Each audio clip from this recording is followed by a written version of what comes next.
coming, I'd like to welcome everyone this afternoon to a very important meeting. I think this is something that all of you can learn from, and certainly I know I will. This is a meeting that is much needed throughout the community of every city and county and state throughout the country. So we feel very lucky to have all the people involved that's going to speak to you tonight. I'd like to thank the Cumming City Council for hosting, agreeing to host this summit tonight. Also, thank the Park and Rec staff who prepared the facility here for us and set up the chairs.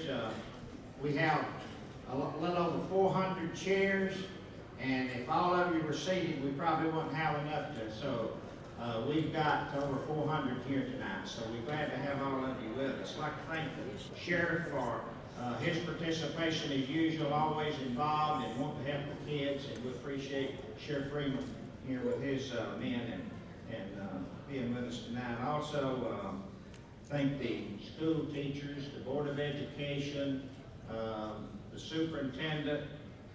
We can't thank them enough at our school for what they do and the hard job it is for the Board of Education and our teachers. So we appreciate what they do for us. Also, Cindy Mills, Commissioner Mills, who was instrumental in getting her staff together and get the summit set up, and we appreciate the work that she's done. So at this time, she's got the agenda, so I'll turn it over to Commissioner Mills.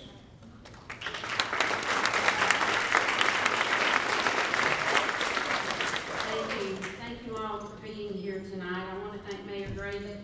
We have had every one of our summits at the conference center, and we called them a couple of months ahead, and they were booked. And we are so fortunate to have this new facility in the city, and I called on the mayor, and he just stepped right up to the plate and provided us this beautiful facility. And thank you all for being here tonight. I said it's a sad thing. I'm glad that all of you are here, but you sure don't want to advertise an event like this with death. And it's a sad thing that we have to have an event like this, but I'm so thankful that you are willing to become educated and that we have a community where people come together and you are able to lay everything aside to come together. And I want to welcome you all to our 7th semi-annual Forsyth County Drug Awareness Summit. We had our first summit in 2013, and we did have hopes that this issue would have gotten better, that drugs wouldn't be an issue, but unfortunately, it has gotten exponentially worse. In 2015, 52,400 people died of drug overdose in our nation. Of that, 33,000 were from opioids. If it wasn't for Narcan, that would have been in the hundreds of thousands, there's no doubt. When you consider the number of heroin users is relatively small in the whole world of drugs, it really makes that number even more terrifying, because if more people used, there would be that many more that would have died. Our theme this year for our summit is in between. And when we thought about that theme, it really came from our pastor at Oak Grove Baptist Church. He was doing a series about being caught in between and how you get caught in between in life. And lots of times it's in life, those situations happen that you didn't really plan on, and you get caught in between, and you don't know how to get out of between a rock and a hard place sometimes in life. And drugs seem to put you in the in-between places. And it's like you've got your family on one side and you're on the other. You've got your old friends that you were close to, and then you've got your new friends that are not really your friends at all. Or you've got the drugs lead you to hopelessness and depression, and then it gets you down a road of failure and disappointment and a path of many regrets. And the users find that they're losing themselves and they're caught in between. And then here we are as community leaders, as our superintendent, our sheriff, the mayor, as deputies I see all around us, as I saw judges, as my fellow commissioners, my pastors back there, our state delegates, principals, teachers, and you parents.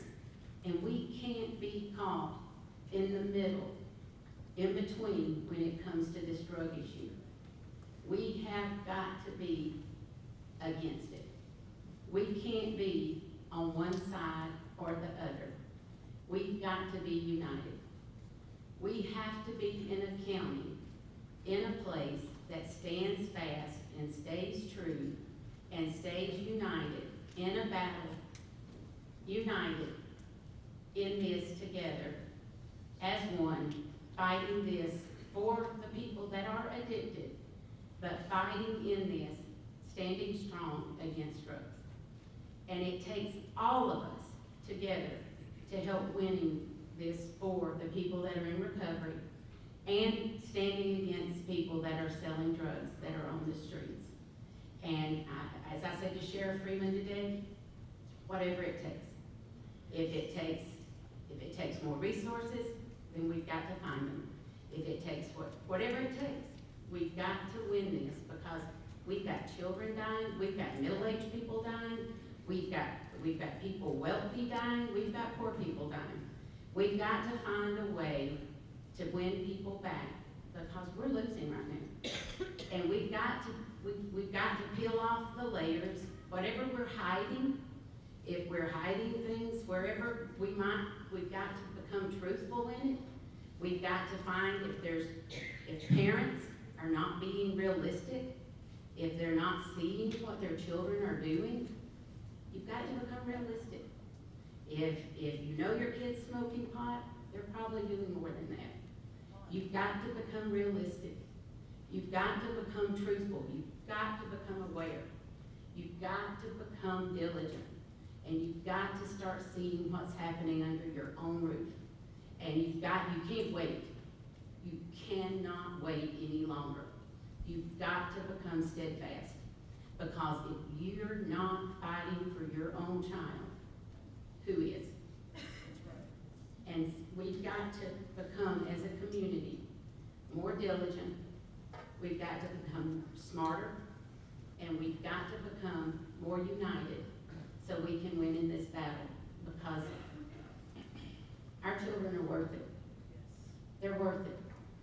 And I'm so thankful that we have community leaders that are willing, that they care enough, and we're going to continue to fight for them.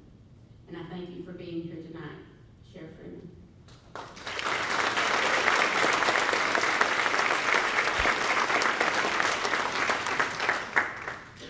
Good afternoon, and thank you for being here. I promised I was going to be a little short-spoken tonight, and I will be, because if I speak too long, you're going to hear a little anger come out of my voice. Folks, when it comes down, we're not so single-sided and so short-sighted on law enforcement to think that we can arrest our way out of this situation. It's a multifaceted approach, and we know how special Forsyth County is. I'm a product of our school system. I'm a product of Forsyth County. My wife is a product of this county. And there's probably few people who care about it as much as we do, and you do, because look at you sitting here. So whether you're from here or you moved here 2 months ago, this is what it takes to make a difference in our community. Now, I make no bones about it, as your sheriff. I have a primary responsibility, and that is to arrest and incarcerate drug dealers. And I make no bones about that, and no excuses about it. If you're selling drugs in this community, we are going to come after you, okay? It has to be that way. I remind, as much as we are on the other side with our school resource officers, we're now working with our school system. We've got our first school resource officer in our elementary schools, working with our young kids. We have a drug problem in our elementary schools? No, we don't. But it's an opportunity to get to those children and work alongside with our school partners and our parents to help them make better decisions down the road, so that we don't end up with needing all the folks in recovery. You go outside in that hallway and you see how many people are working towards the recovery side, the addiction side, and it is awesome to see them there and those resources being there. But wouldn't it be even more awesome if we didn't need them to be there? So I I will say that. As much as the sheriff's office is on the education side, the diversion side, working with our accountability courts, our drug court, and other things like that, I will remind you, if you see a lot from me and from the men and women of the Forsyth County Sheriff's Office that is going after drug dealers, for everybody that's in that hallway that is working so hard, for you parents that are working so hard against this dirge of drugs in Forsyth County and across our entire nation, there's only one entity, one group that can do something about the drug dealers, and that's the men and women that wear a badge and a gun. So that has to be our primary focus. But again, don't get me wrong, we know there's another side, there's a flip side to this coin that we have to be working towards as well. So we'll continue to work with that, we'll continue to do drug education, we'll continue to be in our school system. And I will tell you, one of the things, when we did to this one, this drug summit, one of the things I talked with the commissioner of the drug council and other things about is, I didn't want a bunch of talking heads sitting on the stage. I want us to be honest and forthright about what's going on in our community. If you think any sheriff or any elected official wants to stand here and talk about drug overdoses in their community, you know that we don't. But I made a promise that we're going to tell you the truth about what's going on in our community. The great part about our community is not everybody can do this. Not every county can get 400 or 500 people in a room to talk about what's going on in our community. We're no worse off than anywhere else. But one's enough. And if we can make a difference to one, that's enough. So we're not ignoring it. I applaud you for being here. It makes me very proud to be part of Forsyth County, to see the parents and grandparents and other people that are here representing and caring enough to do it. But I will tell you again, we are in a challenge. We're in a dangerous time. We're in a time when our youth and young adults aren't scared of even the hard drugs in the way that they were as some of you folks that grew up around my age. And so we see challenges with that. And so we have to keep working with them and talk about the dangers that are out there. We have to work with, and I see a lot of young folks here. My youngest is a senior at North Forsyth High School. Okay? You don't think it scares me to death as well, even though I do this for a living? It scares me to death. So again, understand what you see from us, we're going to be going after drug dealers, and we're going to do everything we can to reduce availability. But we're also working on the other side. We're working with your kids alongside our school system. We're working with our board of commissioners. We're working with our recovery community that's out there to try to find help for people. But again, it is our responsibility, and we take it very solemnly. And folks, again, we've had 5 drug overdose deaths in Forsyth County this year. We've had 8 uses of Narcan by the Forsyth County Sheriff's Office and others by our medical professionals. It's great because I know we saved some lives. These men and women that you see in green and tan have saved lives this year in this community. But I don't want to have to carry Narcan. I don't want them to have to save lives that way. But we're going to be prepared to do it as long as I'm sheriff here. So again, thank you for being here. I'm going to introduce Superintendent Jeff Beard to stand up, and he's going to talk a little bit about the school system. Thank you.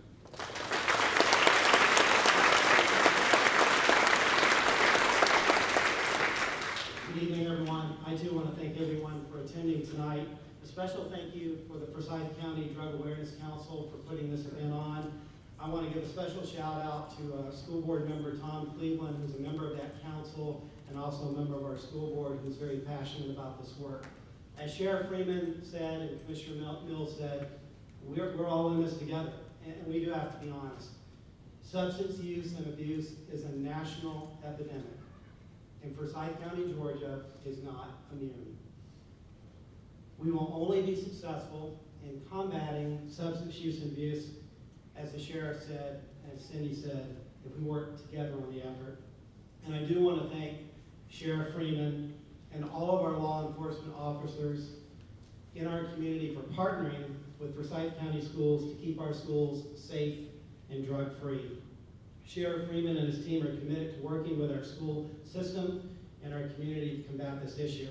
And I want to give a special shout out, if we could, to all of our school resource officers who are here tonight, who do a great job on behalf of our children.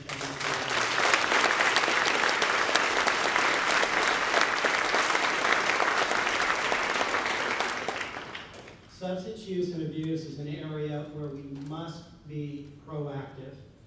When students are caught under the influence of substances on school grounds, there are very serious consequences. But we also provide the resources and support to try to help those students. However, our goal is to prevent children from ever experimenting with illegal substances. Prevention is the key. Our schools offer many educational programs and services.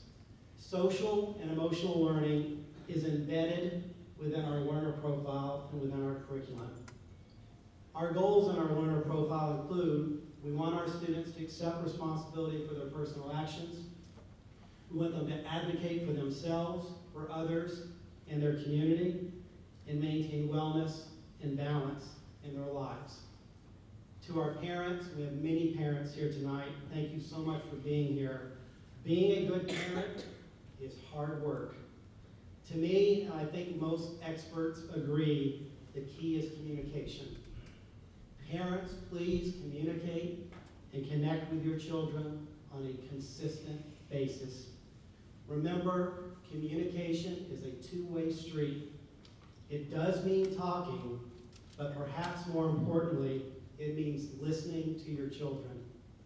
Remember, and as a former high school principal, I used to say this to my parents all the time, when your children appear to want you the least, that is when they need you the most. When children appear to want you the least, that is when they need you the most. As children get older and they move into our middle and our high schools, as principals, we often see parents get less engaged. I would never suggest that parents not give their children more freedom and more responsibility. Having more freedom, taking on more responsibility, that's a part of growing up. That's a part of life. However, I strongly encourage you, as you do give more freedom and more responsibility, stay very connected to your kids. Know your child. Know your child's friends. Know your child's friends' parents. Communicate with each other. There are a number of students who are here tonight too, and I so applaud you guys for being here. In fact, before this meeting, I had another meeting with my Student Advisory Council, middle and high school students from all throughout the county, and I'm really proud of our kids. But our kids today are facing many, many challenges, many obstacles, as Sheriff Freeman said, that you and I never had to face. But as a community, parents, students, law enforcement, educators, all of us, if we all work together, we can successfully combat substance abuse issues. Like I said earlier, all of our high schools are represented here tonight. Sometimes I get asked by parents or community members, well, what are the schools doing? If you have that question, go see your high school principal, high school guidance counselor here tonight, because I can assure you our schools are being very, very proactive. As I said earlier, members of our student safety team are here tonight. They presented to our students earlier today. Speak with our student safety team if you have issues or concerns. We want to hear from you. Our social workers, counselors are here tonight. Please see those people and see if there's anything that you have that you want to share with them. Safety is and always will be our #1 priority in Forsyth County Schools. My final thought is this: the best schools and the best school systems are the ones where home, school, and community work together as partners. Tonight is a great example of a community working together. I thank you for your attendance. I thank you for your participation, and let's work together to tackle this issue. I want to turn it back over to Commissioner Mills.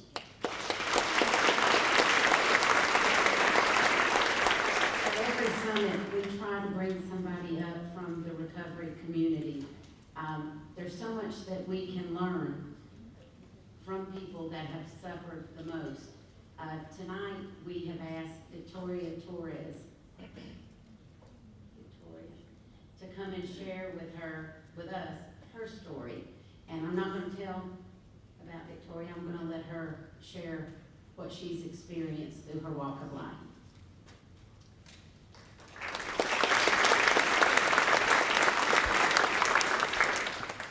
Hi, I'm Victoria Torres, and Commissioner Mills told me the theme, and I never really thought of it this way. It's a great way to describe it, so this is just my take on the in-between. In-between doesn't seem to be something so scary for sober people. You could be in between jobs or in between relationships, in between moving from an old house to a new house, in between opportunities. But for an addict, the phrase in between means something completely different. While some of those prospects may seem scary at the time, there are often things that are easily fixed or changed. For addicts, the in-between is a terrifying place to be, and I've never met another addict, including myself, that has not been there or is not currently there.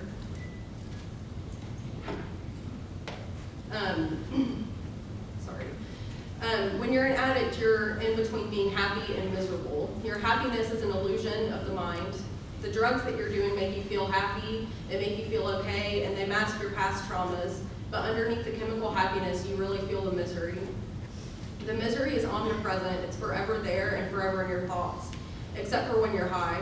When you're high, you feel as if you could actually feel this happiness forever. That maybe you don't have to deal with the misery, and maybe you're even okay, but you're not. Your high wears off and you're trapped in the misery once again, so you use again and again. So you can at least be in between misery and happiness. At least being in between misery and happiness isn't complete misery. When you're an addict, you're in between loneliness and overabundance. You constantly have people around you when you're using, because somehow if other people are doing it, what you're doing is not so bad.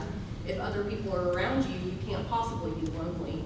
If other people are around you, you're not as addicted as you really are, because you're not one of those people that has to use by yourself to get through the day. No, you're using in a recreational way. You're using in a social setting amongst friends, so it's not that bad. You can stop whenever you want to, right? I'm sorry to say that no matter how many people you have around you when you're using, you will remain lonely. Because instead of surrounding yourself with people that love you and care about you and want the best for you, you're surrounding yourself with people that use you. You're hanging around people that want something from you. You're hanging around people that only keep you around for the same reason that you keep them around. If you're using with friends, it somehow diminishes the horror of it all. When you're using, you're in between having friends and having enemies. The people that act like your friends will be the first people to throw you under the bus to save themselves. Before, the law was passed recently that states if you're with someone and they overdose, you can call the police and have no repercussions. I was almost abandoned to die on the side of the road. I was with a current boyfriend and overdosed on heroin and I died. I completely flatlined in my car. I came to and he was driving around and told me that he was looking for a place to leave my body because he didn't want to be arrested again. When I was arrested in 2013 for the first and only time, I learned that someone I had considered a friend while I was using had worn a camera, and that's how my warrant came about. While being arrested was the best thing that ever happened to me, that's not the point of these stories. That person didn't turn me into the police because they were worried about my well-being, which is what a good friend would do. This person turned me in because they were arrested and gave the police every name they could think of to save themselves from a felony. The people that you use with are not your friends. Addicts in active addiction are always self-serving. They don't care about anyone but themselves. That's why the in-between is such a lonely and isolated place, despite all the people that you surround yourself with. The people that you ingratiate yourself with while you're using always will be in between friend and foe. When you're in active addiction, you are in between life and death. This in-between is the most terrifying place you could possibly be, but somehow while you're using, while you're in between happiness and misery, you don't care if you die. Looking back on my time as an addict, that is the scariest thing I could ever imagine. All you care about while you're in active addiction is when you're going to get high next. Oftentimes you sleep until you can find drugs and then get high, and then sleep when you become sober again and stay asleep until you can get high again, and I've lived that. Are you really alive if you're living that way? You might as well be dead, or that's how it seems anyway. That's why addicts in active addiction don't care if they live or die, because when you're living that way, when you're living such an unfulfilled life, you feel that if you died, you wouldn't be missing anything anyway. It's hard to be scared of death when you have nothing to live for. Addicts used to cope with trauma, and they used to self-medicate a mental illness such as depression or anxiety. They used to not feel, because their lives feel so miserable that there couldn't possibly be a better solution. Drug problems start because it's an easy fix. To put it simply, drugs work. They work to make you forget. They work to make you happy temporarily, but that's all that it is, a temporary solution. we often use because a temporary fix seems easier and cheaper than going to therapy to fix your underlying issues or going to a doctor to get proper medication. Some of us have no resources. I was lucky to have resources and a family that loves me so I could work on my sobriety and stay that way. A lot of people don't have that, so the mere thought of quitting drugs and going into therapy and doctors looks like an impossible feat. And those who actually do have the resources think, if drugs work temporarily and therapy is hard, why can't I just be high all the time? Then it won't be temporary, it'll be permanent. To an addict, this line of thinking makes complete sense. It did to me at one time. Seems a little bit crazy, doesn't it? To many people around the world, and even many people in our county, people that you would never even guess, this is their reality every single day, and I'm lucky to have gotten out of the in-between. As I said, I was arrested in 2013 for distribution and possession of methamphetamine, and I was sent to Dawson County Detention Center for 8 months. While I was in jail, I went through withdrawals, and by the time I was bonded out, I was ready to be sober. I was sentenced in 2015, and am now in the process of trying to get a sentence modification because I was sentenced to do a 12-month inpatient rehab program. This sentence is problematic for me because since I've been sober, I've started a family. I have an amazing husband and a wonderful daughter. I'm happy. I have wonderful friends and family. I'm not lonely anymore, and I've been sober for almost 4 years now. I'm trying to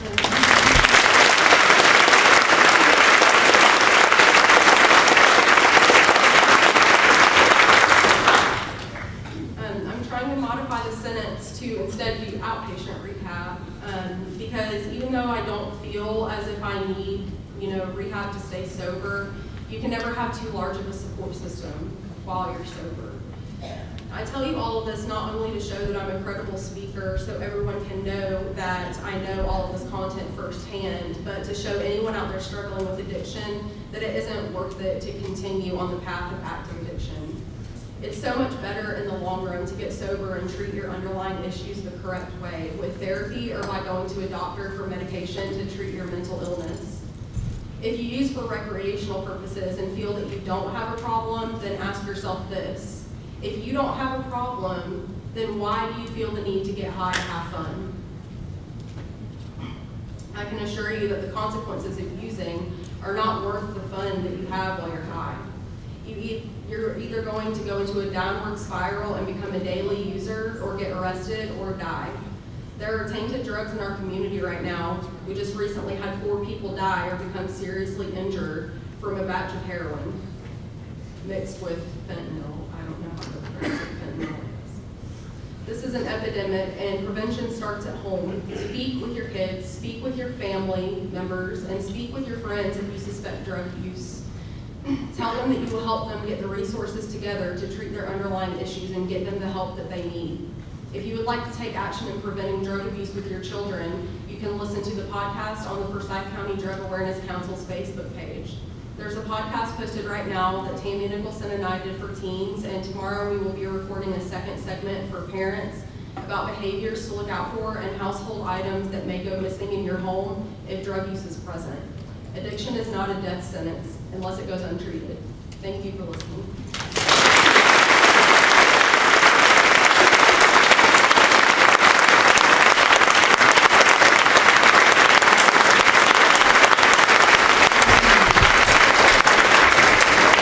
You did a wonderful job.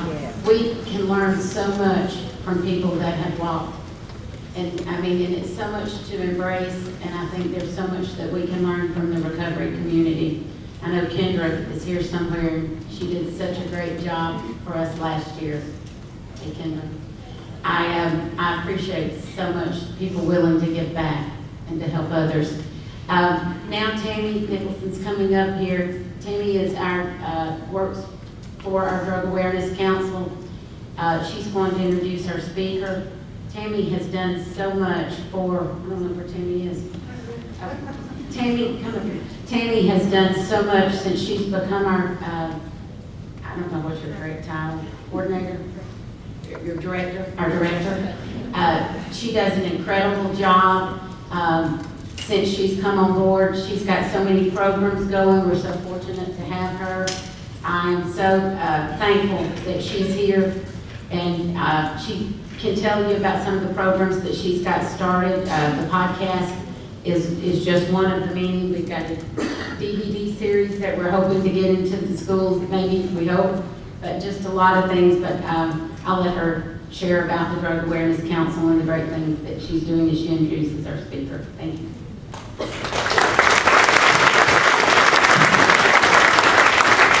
Thank you, everyone, and thank you for attending this evening. I'm going to tease you and not reveal all that we're doing on the Drug Council and ask that you will join us in our monthly council meetings. Our council meetings are held on the first Wednesday every month at 8 a.m. at the United Way on Elm Street. If you cannot attend these meetings, I will be glad to meet with you separately, and we'll talk about ways that you can interact with our council and work on many of these prevention issues.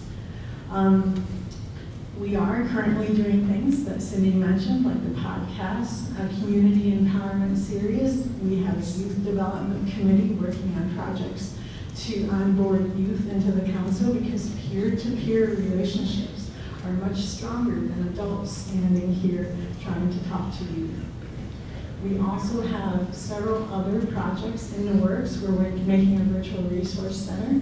So if you know somebody that might not be comfortable talking to face-to-face, they can go directly online and review videos, review resources. And we're looking at just a variety of other things. This will be posted on the school's website. So if you know of other people that might benefit from watching the summit that are not here tonight, please ask them to watch on the website. It will also be on our website as well.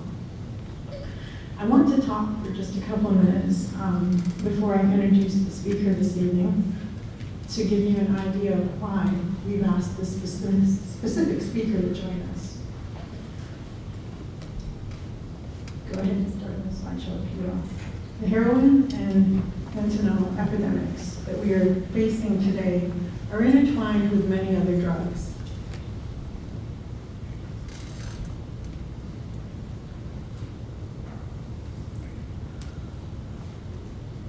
Few people wake up and decide to make heroin and or another substance laced with fentanyl their first drug experience. A priming for addiction occurs in all of our brains whenever we abuse substances or misuse substances.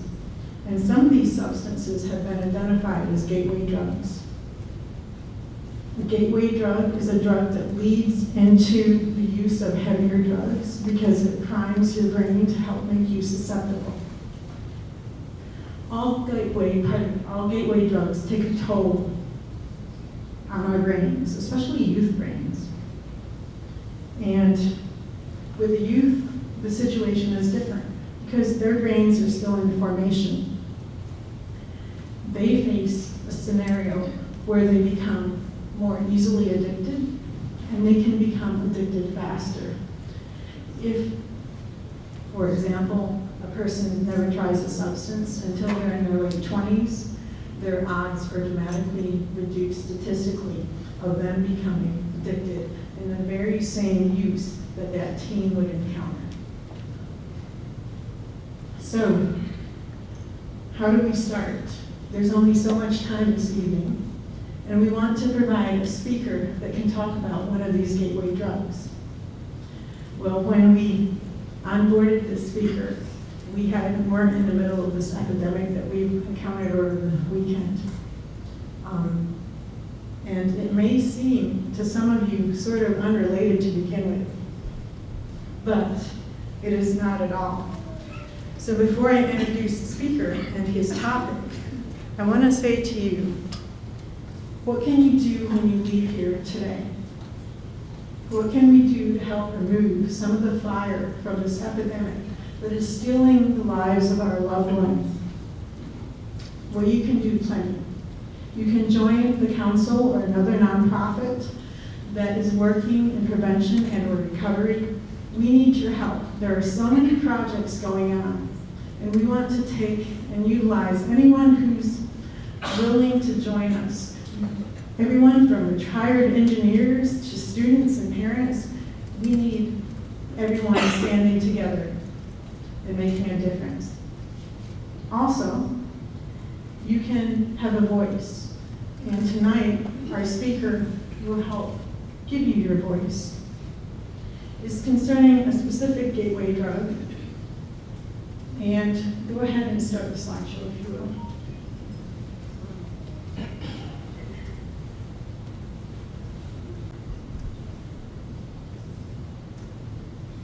So marijuana is not the same drug that you knew 20, 15, 10 years ago.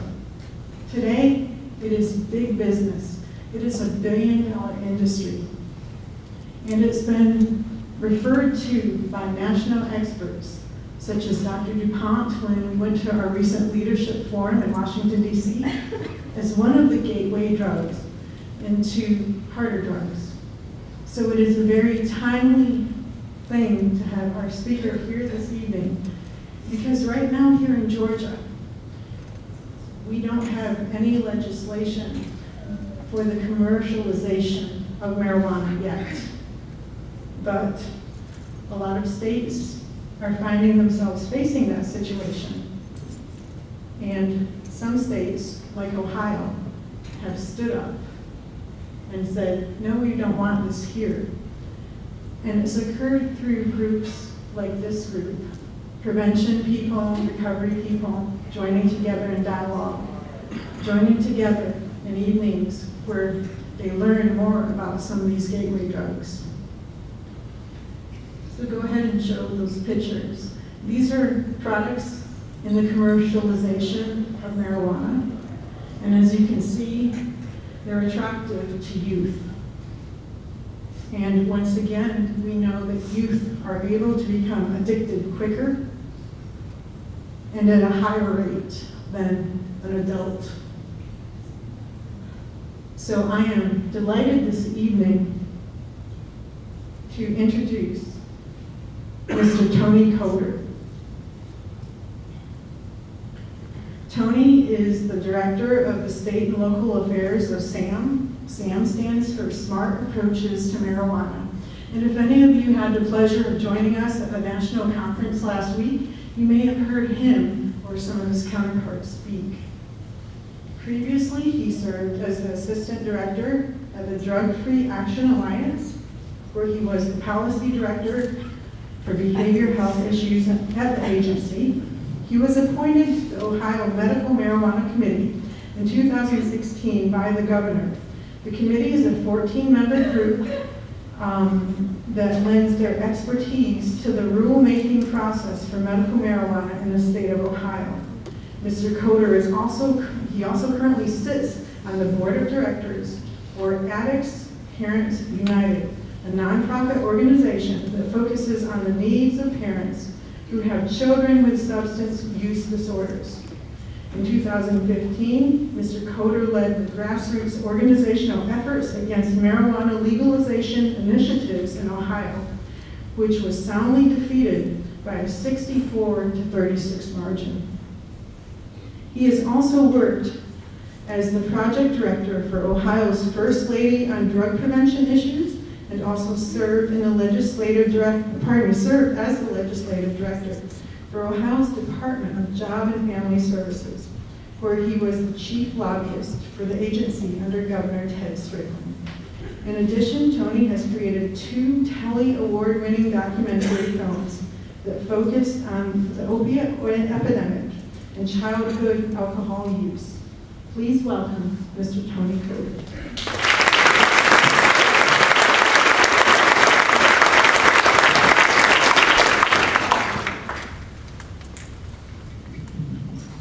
Probably walk around, and thank you so much for having me here this evening.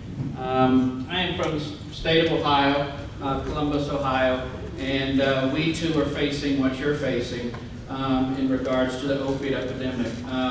In 2016, Ohio has lost over 5,000 people to accidental overdose in our state.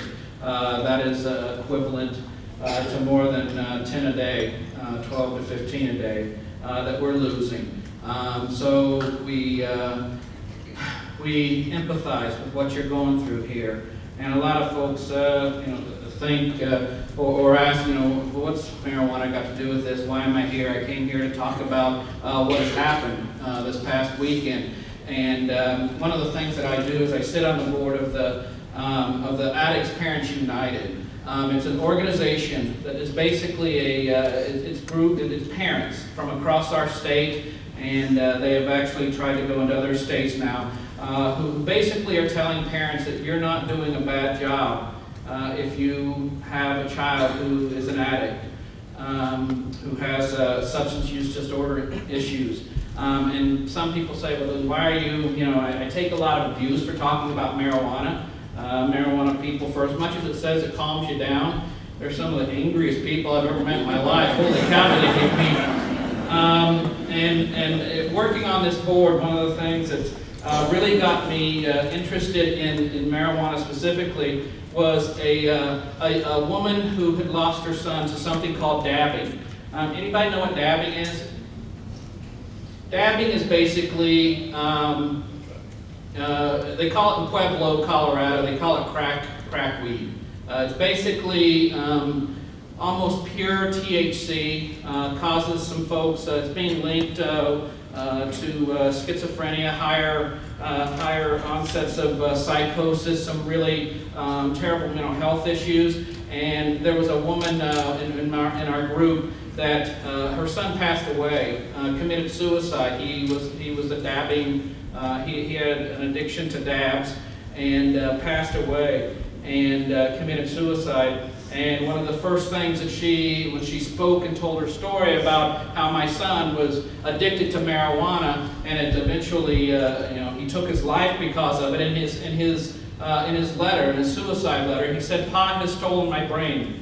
That's why I can't live with this anymore. I can't stop my pot addiction." And one of the first messages that she got on her Facebook page was from a gentleman who says, "You're a pathetic and stupid person. Your son killed himself because he was stupid like you. Pot has never killed anyone, but like all liberals, you people are incapable of understanding truth and have to pass the blame onto someone or something. Do the world a favor, smoke some pot and kill yourself like your son. There is no place in the world for people like you. I hope you die or learn about truth. Liberal people like you are a disease, and I hope you all suffer in a similar fate like your dead son." I decided at that moment that, you know what, I needed to talk a little bit about what legalization means in this country. What it really means. In Georgia, what you have a state. If we can go to the next slide, please. You have a state that basically has a CBD. You're a medical marijuana state that you have what's called CBD oil. CBD oil is basically anything less than 5%.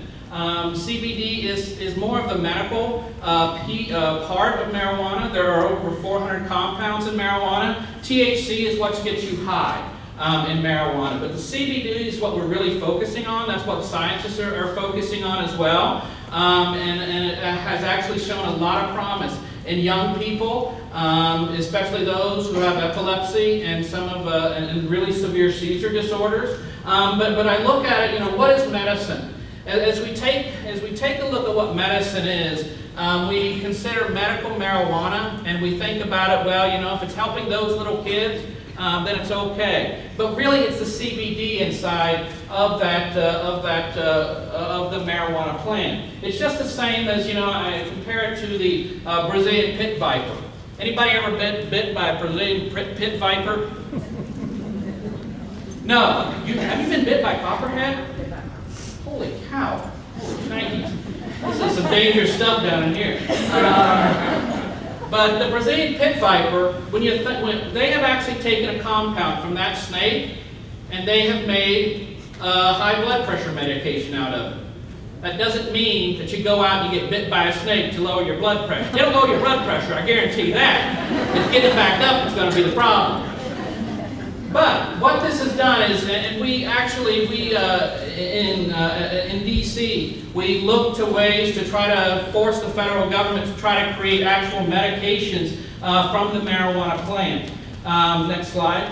But what we have in this country right now is not an industry that is based on health, but it's or science, but instead it's based on profit. And like Tammy showed, and the young people who walked around, I mean, these are what we have in Colorado. These are products that are seen every day. These are not medical products. These are high THC products that are causing issues for young people. They're causing issues for businesses. They're causing issues for folks all around that state.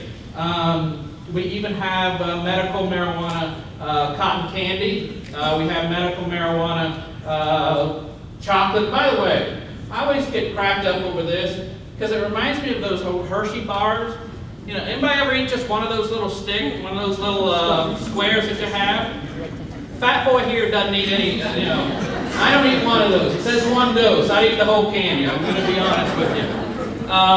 But this is what our medical marijuana, and if you look at what those are, when's the last time you've taken your medication by cotton candy? You ever done that? No, but we're seeing this, and this is what is becoming with the industry nowadays. What you have in Georgia this is basically your medical marijuana law. It's a lot, you know, frankly, it's not, it's a CBD state is what is considered outside of Georgia. It's less than 5% THC. That's not going to really get you, it's not going to get you high. And quite frankly, if I have to look at things, you know, my grandmother suffered from cancer, and she had eventually passed of it a couple years ago. And if she'd have told me, Tiger, I want you to, I want some marijuana to ease my pain, you know, I probably would have gone out and got it for her. I'm not talking about that. I'm talking about what the industry is creating in our society. We have a lot of great research right now that cannabidiol medications can help young people who have severe seizure disorders. Again, that's the CBD part of the plan that we really want to encourage testing for. And actually, we have a drug that is that's about ready to be released that is actually CBD as a basis that will help things like Dravet syndrome and some of the epilepsy issues that we have. Next slide. And those are some of the drugs that we have right now that are actually based on marijuana. But what they're done is they're going through the FDA process. They're going through a process so that we can make sure that these drugs are safe. And we know what dosage they are. We know how they interact with other drugs and other medications that you might want to take. That's not what's happening in Colorado, California, or other states. Next slide. In fact, what we see, again, we go back to, if it's someone with an end-of-life issue, you know, God bless you. I mean, take what you want. I want to use your suffering more than anyone, watching my grandmother suffer and pass away. But the problem is the average card holder for a medical marijuana patient is a 32-year-old white male with no history of chronic illness, but a history of substance abuse. Why? These people are in an addiction cycle. We aren't in a heroin epidemic, folks. We're in an addiction epidemic. Because what's happening, we have played whack-a-mole over and over and over. In the 80s, it was crack cocaine. In the 90s, it was meth. In the 2000s, it was prescription pills leading up to now. Now it's heroin. Now it's fentanyl. We keep trying to bash drugs. It has nothing to do with the drugs. It's got to deal with the brain. We have an addiction issue. That young Victoria, wherever she went, she didn't have a problem with drugs. It was something in her brain that caused her. It's not a choice at some point. And we have to remember that we are in an addiction crisis, and we can't be just feeding these poor folks who are suffering from substance use disorders to an industry that is going to try to profit off of their addiction. We've already done that with tobacco, and it's killed hundreds of thousands of people. We've already done that. We want to go to the next one. In fact, what we're seeing right now with medical marijuana is in Colorado is the very first case that we've ever had where medical marijuana, because it's quite frankly unregulated, It's not something that goes through an FDA process. We don't know what kind of pesticides or molds or mildews are on it. So we have the very first court case of a medical marijuana patient finding out that their medical marijuana had been treated with something called Eagle 20. It's a pesticide that when you burn it, it's illegal for tobacco. But because there's no pesticides for marijuana in the country, there's no pesticide guidance, Eagle 20, when burned, turns into cyanide. So what this person did, what these two people did, was they found out that their medical marijuana was being treated with this pesticide, Eagle 20, and they sued. And what happened? The industry stepped in and said, you can't prove it. You can't prove it. So these poor folks with brain tumors and another kind of cancer are basically kind of left in the dust. But this is what attorneys are saying is the harbinger to come. Go ahead. And this is what medical marijuana looks like. I went out and I actually visited myself a medical marijuana dispensary and grow factory. This is the thing that, this is medical marijuana. You know how much electricity they use a month?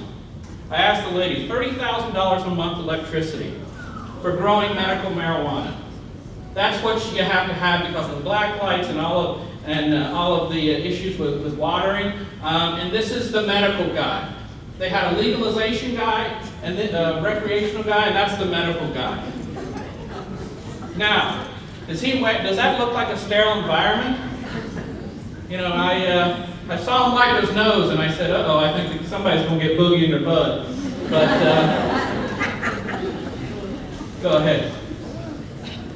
Some other things that we're seeing, the number one group I speak to across the country, you can go ahead, are actually employers. Employers across the country are being impacted by this. I don't speak to groups, public health groups or anything like that. I mostly speak to employers.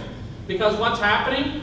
Because at the federal level, marijuana is still an illegal drug. And part of that, it means that you run a drug-free workplace, you have to test for marijuana. But if the state says you're legal for it, where are you at as an employer? You're kind of stuck in the middle. So what we're having is we're having folks who are in New Mexico. A person hurt his back on the job. He sued his employer to get workers' compensation. And he wanted to use medical marijuana. So the employer says, no, I'm not going to let that happen. But he sued, the employee did, and actually now, to this day, that employer has to reimburse his employee for his marijuana expenses. First time it's ever been done. Unemployment, if you're an employer, the two things I keep hearing across the country you hate, unemployment taxes and workers' compensation taxes. You're trying to make a profit, feed your family, keep your employees on the payroll. Yet in Michigan, if you fire someone for marijuana offenses, you still have to pay them unemployment. So you have these things that are impacting. It sounds like it's an easy enough prospect, but what you're seeing is how it impacts individuals across the country. Employers also, they're getting sued over and over and over. Walmart has been sued.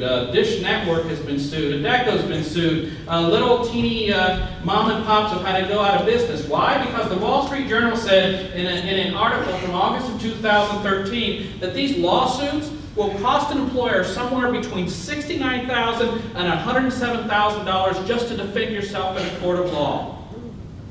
Walmart can afford that. Dish Network can afford that. Joe's True Value Hardware in Mount Gilead, Ohio, who's trying to put food on his table, they can't afford that. He'll go out of business, and that's what's happening. The trade industry, the construction industry, they're having to hire workers out in Colorado from out of state because no one can pass a drug test. So we say, I hear employers say, well, you know what I'll do? I'll just take care, I won't have a drug-free workplace. Well, what happens then?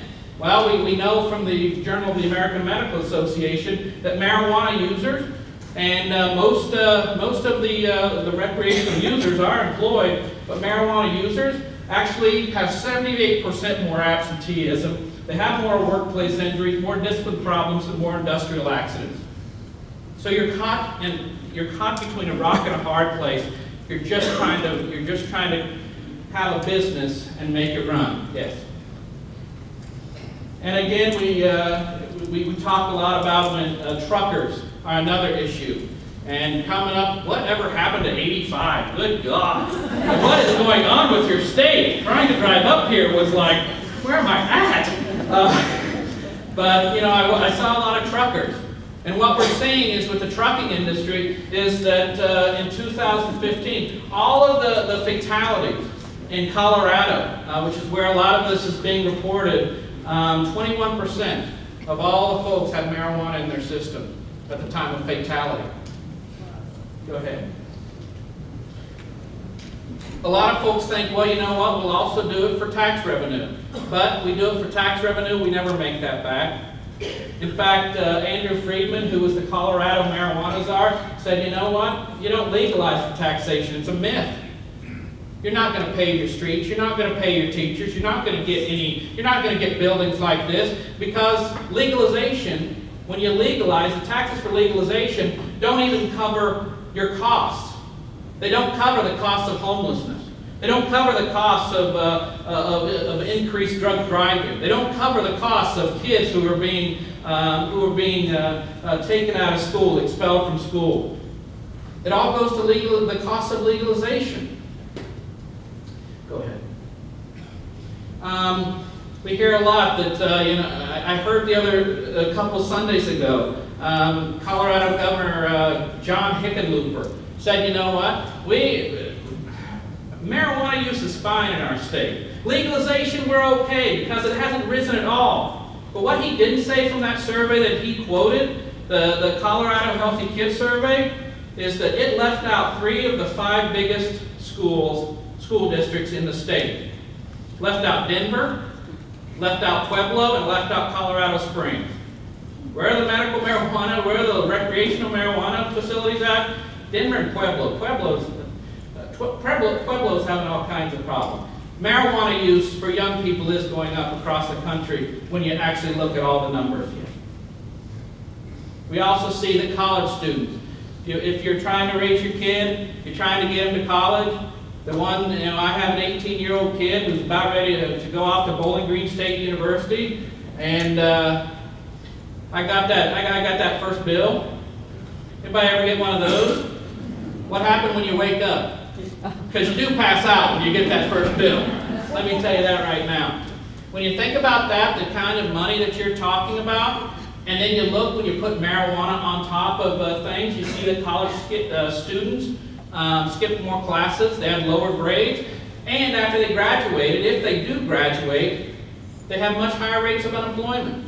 So that money you're putting into your child's education and getting them a better life, actually, it could be wasted money. We don't need that.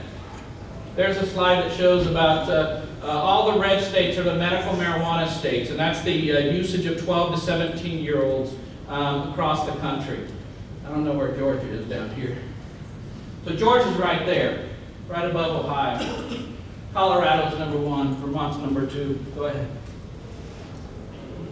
Not only do we have a problem, we talk about heroin, not only do we have a problem, they're the number 1 state in the union with marijuana use, they're the number 1 state for other drug use. Their cocaine rates, their meth rates, they're all number 1 across the country, according to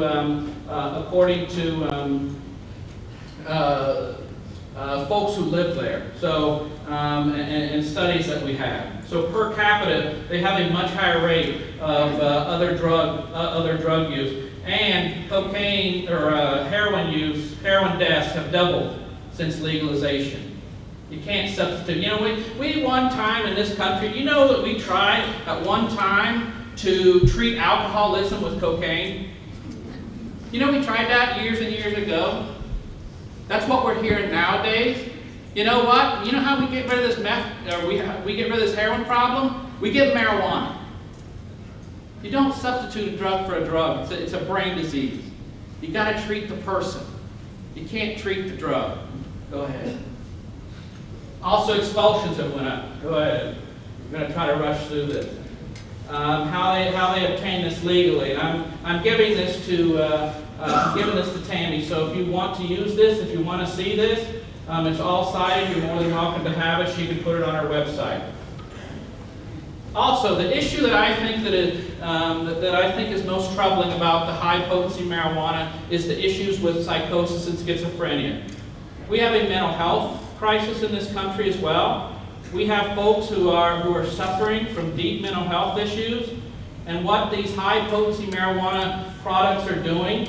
And this is not your weed from anybody. I will not ask if anybody ever smoked weed in their lifetime. But this is not the marijuana from 1970s or the 1980s or the 1990s. In the 1990s, the average pot that was coming out of Colorado was 4%. What's the average pot coming out of Colorado now? 17. It's triple. It's triple in the potency, and that's the smoke stuff. When you talk about those candies are 70 and 80% THC. The dabs are 90% THC. The waxes I'm going to show you.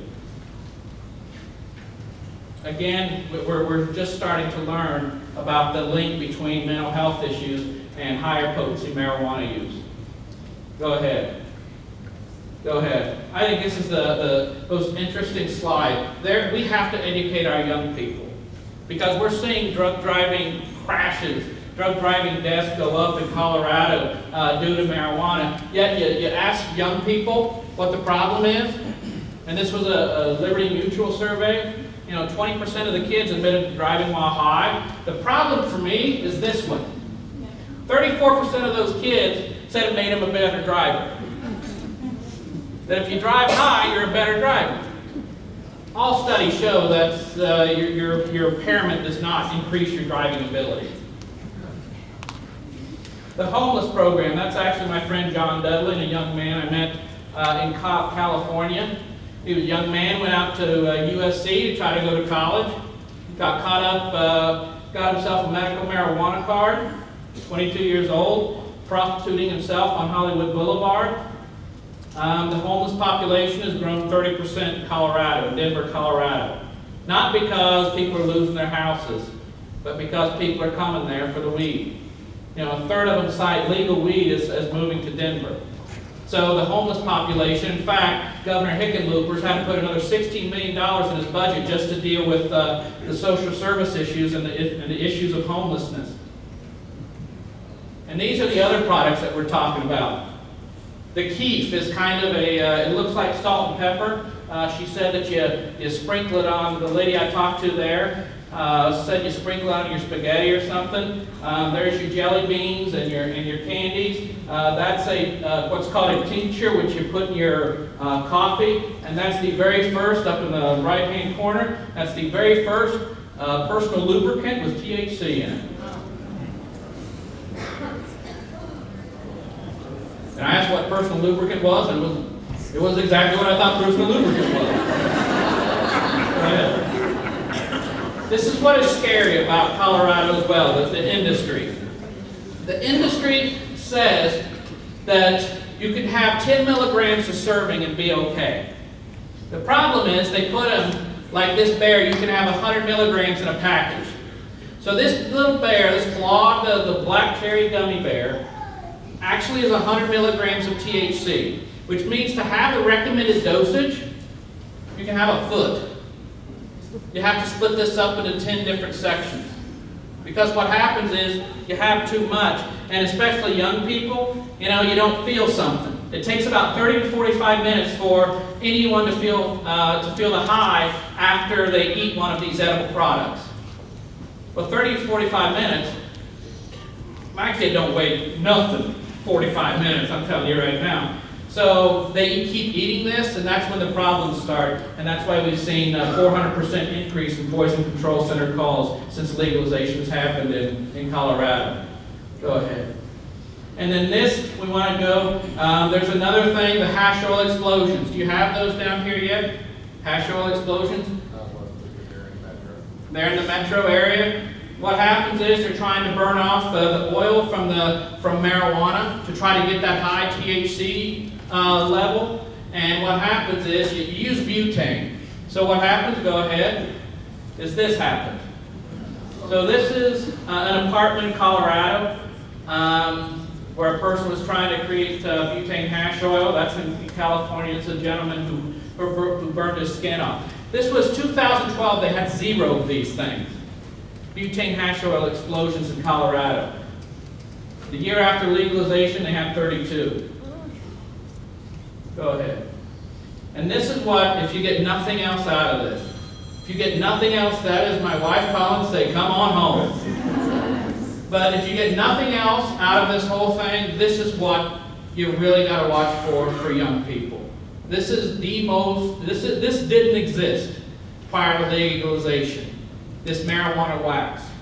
So this is stuff that is about 90% THC. As you look, we can go on. As you look, it's actually made into that. That's actually a little dab that you have there. It looks like hard candy. What you do is you put it in a vapor cigarette, and as actually the editor of High Times actually said, dab should be illegal because of what it does to an individual. It will cause you to have all kinds of different issues. You will never die. You'll never die from a marijuana overdose, but you will have issues that will get you some pretty serious health consequences.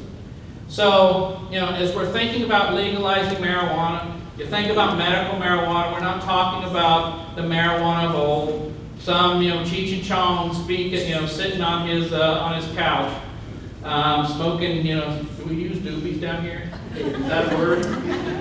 Okay, no doobies. I actually went to a law enforcement conference and he threatened to hit me in the head if I ever use doobie again. So, it's not those types of people. These are high-powered products that are being aimed, they're basically being marketed to these young people. Cotton candy, gummy bears, all those types. As I want to end with the marijuana section, I do want to say that the only way that you guys can make this out, and we're struggling with the same thing up in Ohio, is what you're doing right now. I want to thank all of your elected officials and community leaders, because when I worked in Governor Strickland's office, he's the nicest man in the world, but when I worked in Governor Strickland's office, we had a meeting. We had a meeting before the election, and we said, I remember him saying to us, we can't talk about the heroin issue because it would cause us some bad PR. We don't want to be that state.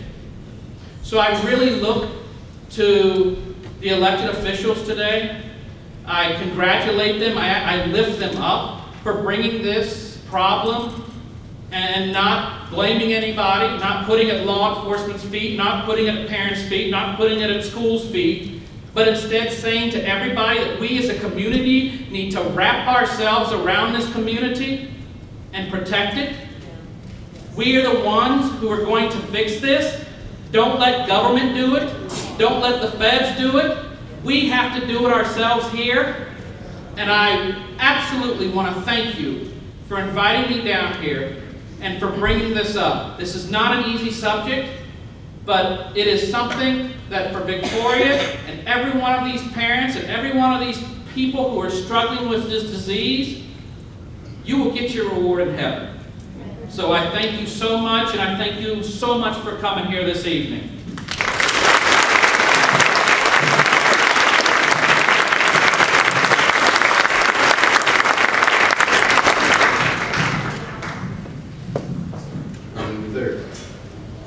Thank you for that very informative presentation. And yeah, it's something that we have to be willing to face as a community. Even a guy from Ohio is down here and he's telling you the same thing because, we face the same problems. What we wanted to do in this drug summit was a little different. We wanted to give you some time. So let me tell you a little bit about what's going on, where we stand now. To my right is Corporal Paige Cash and Sergeant Tom Little. They've got a display of some things that you might see for parents if you're interested in knowing what drug paraphernalia looks like, how certain drugs are inhaled or ingested. Around the room, I really encourage you, so if you're parents, you've got young folks, All of our high schools are represented from our school system. There's school resource officers, counselors, principals, administrators. You want to know what's going on in your school? Because that's our community, folks. Go ask, go see these folks. That's why we're there. Outside in the hallways, we've got folks from the recovery community, we've got folks from the education community, government entities, they're all there. We wanted to give you the time to spend a little time. We'll be here as long as you want to be here. I'll be here. The sheriff's office folks will be here, and the rest of us will. We want you to come ask questions instead of handing them, a microphone around the room and ask somebody to stand up in front of 400 people. We want you to have a private conversation, a one-to-one conversation. So I really encourage you to take advantage of that. That's why we're here. That's why you came here as a community, not to hear somebody stand up here and speak for the sake of being heard, not for informative. We want you to spend the time to do that. So we're going to break. Thank you for being here.